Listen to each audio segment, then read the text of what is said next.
SFTR is the European mandate that regulates securities financing transactions. The objective of the regulation is to focus on increased transparency and the monitoring of systematic risks.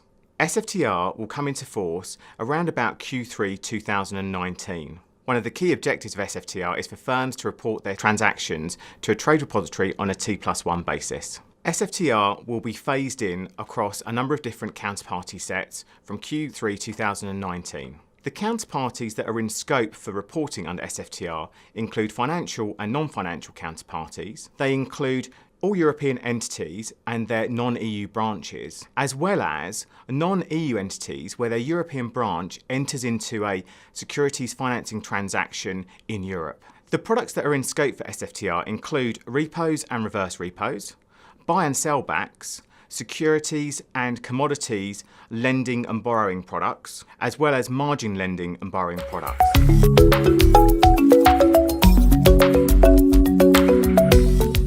SFTR brings a number of challenges to the post-trade process, both from a business perspective and also from a broader industry perspective. The industry is moving from a settlement date process to a process that's actually going to take place on trade date +1. From our analysis, over 50% of all processes related to securities financing are going to be impacted by SFTR. There are a number of processes that I'd like to call out that are going to be impacted as a result of SFTR.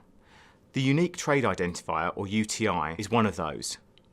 Within the securities financing world, people are going to need to think about how they manage those UTIs within their internal systems, and also the industry is needing to come together to work out the process of who will generate a UTI. This is a critical factor from a trade repository perspective because it's one of the key elements on which we then pair and match transactions. There's also the agent lender disclosure process, which is going to have to move forwards to more of a T+1 process from where it has been historically.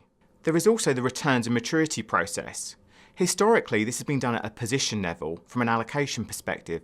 However, our expectation is that's now going to have to be done at a trade level.